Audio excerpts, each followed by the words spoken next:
I told my dad the real reason his first marriage ended, and it changed everything.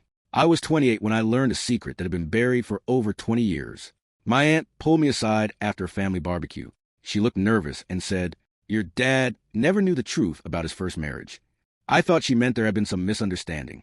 I was wrong. She told me my dad's older brother, Mike, had been secretly sabotaging his marriage. For over a year, Mike had fed my dad's wife lies.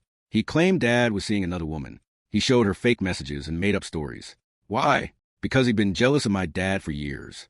And according to my aunt, he had feelings for my dad's wife. My dad never knew any of it. For 2 decades, he believed his marriage ended because he wasn't good enough. I carried that secret for months.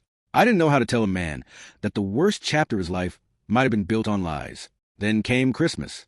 The whole family was together, and there was Uncle Mike, sitting next to my dad, laughing, telling stories, acting like he'd done nothing wrong.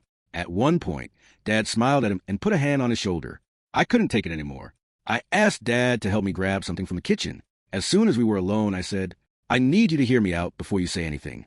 Then I told him everything. Every lie, every fake story, every detail my aunt had shared.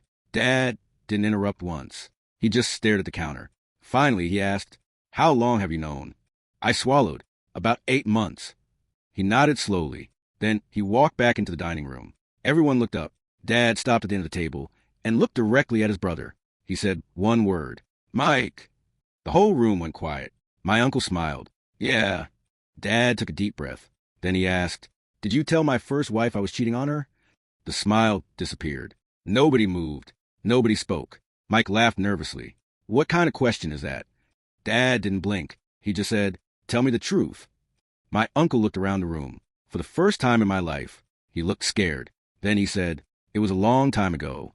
That wasn't an answer, but it was enough. Dad pulled out his chair and sat down. He finished dinner. He talked to everyone else. But he never looked at his brother again. The next morning, my phone rang. It was Dad. He was quiet for a few seconds. Then he said, "I don't know what to do with this yet." I didn't have an answer. Then he said something I'll never forget. "I spent 20 years blaming myself." I closed my eyes. Neither of us said anything for a while. Then he said, "I love you for telling me, even if it hurts." We hung up. Dad still hasn't spoken to his brother.